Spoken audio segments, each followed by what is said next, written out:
সূরা আত-তালাক। বিসমিল্লাহির রহমানির রহিম। রহমান রহিম আল্লাহ তাআলার নামে।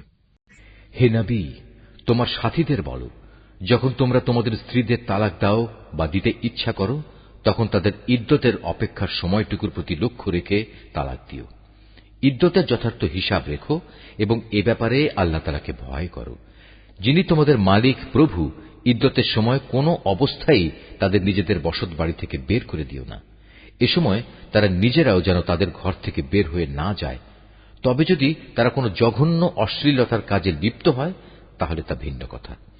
ইদ্যতের ব্যাপারে এগুলোই হচ্ছে আল্লাহর সীমারেখা। যে ব্যক্তি আল্লাহর এই সীমারেখা অতিক্রম করতে চায়, সে মূলত এটা করে নিজের উপরই নিজে জুলুম করল। তুমি তো জানো না, এরপর আল্লাহ তাআলা হয়তো পুনরায় তোমাদের মাঝে সহৃদয়তার কোনো একটা পথ বের করে দেবেন। অতঃপর যখন তারা তাদের ইদ্যতের সেই নির্ধারিত সময়ের শেষে উপনীত হয়, তখন তাদের হয় সম্মানজনক পন্থায় বিয়ের বন্ধনে রেখে দেবে, না হয় সম্মানের সাথে তাদের আলাদা করে দেবে। এবং উভয় অবস্থায় তোমাদের মধ্যে থেকে দুজন ন্যায়পরায়ণ লোককে তোমরা সাক্ষী বানিয়ে রাখবে। সাক্ষীদেরও বলো, তোমরা শুধু আল্লাহর জন্যই এ সাক্ষ্য দান করবে। যারা আল্লাহ তাআলা ও শেষ বিচার দিনের উপর ঈমান আনে, তাদের সবাইকে এর দ্বারা উপদেশ দেয়া হচ্ছে। যে ব্যক্তি আল্লাহ তাআলাকে ভয় করে চলে, আল্লাহ তাআলা তার জন্য সংকট থেকে বের হয়ে আসার একটা পথ তৈরি করে দেন এবং তিনি তাকে এমন রিজিক দান করেন যার উৎস সম্পর্কে তার কোনো ধারণাই নেই। যে ব্যক্তি আল্লাহর উপর ভরসা করে, তার জন্য আল্লাহ তাআলাই যথেষ্ট, কেননা আল্লাহ তাআলা তার কাজ পূর্ণ করেই নেন। আল্লাহ তাআলা প্রতিটি জিনিসের জন্যই একটি পরিমাণ ঠিক করে রেখেছেন। তাদের স্ত্রীদের মাঝে যারা ঋতুবতী হওয়ার ব্যাপারে নিরাশ হয়ে গেছে, তাদের ইদ্যতের ব্যাপারে তোমাদের কোনো সন্দেহ থাকলে তোমরা জেনে রেখো, তাদের ইদ্যতের সময় হচ্ছে 3 মাস। এ 3 মাসের বিধান তাদের জন্যও যাদের এখনো ঋতুকাল শুরুই হয়নি। গর্ভবতী নারীর জন্য ইদ্যতকাল হচ্ছে তার সন্তান প্রসব হওয়া পর্যন্ত। বস্তুত কেউ যদি আল্লাহকেই ভয় করে, আল্লাহ তাআলা বিভিন্ন ধরনের সুবিধা দিয়ে তার জন্য তার প্রত্যেক ব্যাপার সহজ করে দেন।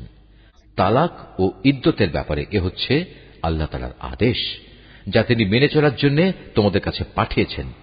অতঃপর যে ব্যক্তি আল্লাহকে ভয় করে চলে, তিনি তার গুনাহসমূহ তার হিসাব থেকে মুছে দেবেন এবং তিনি তাকে একটা বড় পুরস্কারও দেবেন।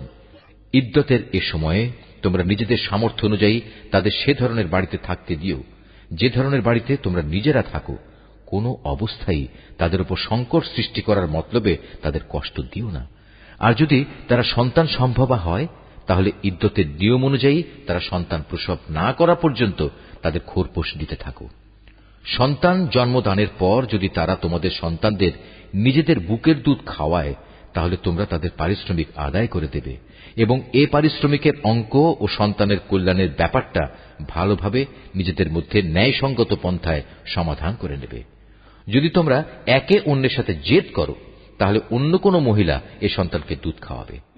বিত্তশালী ব্যক্তি তার সঙ্গতি অনুযায়ী স্ত্রীদের খোরপোশ দেবে। আবার যে ব্যক্তির অর্থনৈতিক সঙ্গতি সীমিত করে রাখা হয়েছে, সে ব্যক্তি ততটুকু পরিমাণই খোরপোশ দেবে যতটুকু আল্লাহ তাআলা তাকে দান করেছেন। আল্লাহ তাআলা যাকে যে পরিমাণ সামর্থ্য দান করেছেন, তার বাইরে কখনো কোনো বোঝা তার উপর তিনি চাপান না। আল্লাহর উপর নির্ভর করলে আল্লাহ তাআলা তাকে অচিরেই অভাব অনটনের পর সচ্ছলতা দান করতে পারেন। কত জনপদের মানুষেরাই তো নিজেদের মালিক ও তার রাসূলের নির্দেশের বিরুদ্ধে বিদ্রোহ করেছিল। অতঃপর আমি তাদের কাছ থেকে সেজন্য কঠোর হিসাব আদায় করে নিয়েছি এবং আমি ওদের কঠোর শাস্তি দিয়েছি। এরপর তারা ভালো করেই তাদের কৃতকর্মের শাস্তি ভোগ করল। মূলত তাদের পরিণাম ফল ছিল চরম ক্ষতি। আল্লাহ তাআলা পরকালে তাদের জন্য এক কঠিন আযাব প্রস্তুত করে রেখেছেন। অতএব হে মানুষ, যারা জ্ঞান সম্পন্ন, যারা আল্লাহ তাআলার উপর ঈমান এনেছ, তোমরা আল্লাহকে ভয় করো।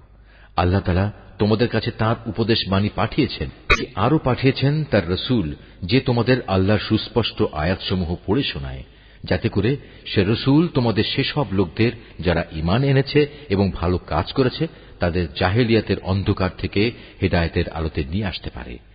তোমাদের যে কেউই আল্লাহর উপর ঈমান আনে এবং ভালো কাজ করে, আল্লাহ তাআলা তাকেই জান্নাতে প্রবেশ করাবেন এমন এক জান্নাতে যার তলদেশ দিয়ে ঝর্ণাধারা প্রবাহিত হবে।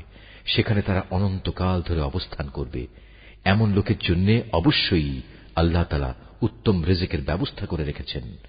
আল্লাহ তাআলা যিনি এ ৭ আসমান ও তাদের অনুরূপ সংখ্যক জমিন সৃষ্টি করেছেন, আবার উভয়ের মাঝখানে যা কিছু আছে তাদের জন্য তার নির্দেশ জারি হয়, যাতে করে তোমরা একথা অনুধাবন করতে পারো আকাশ পাতালের সকল কিছুর উপর তিনিই একক ক্ষমতাবান, এবং তার জ্ঞান এ সৃষ্টিলোকের প্রতিটি বস্তুই পরিবেষ্টন করে রেখেছে।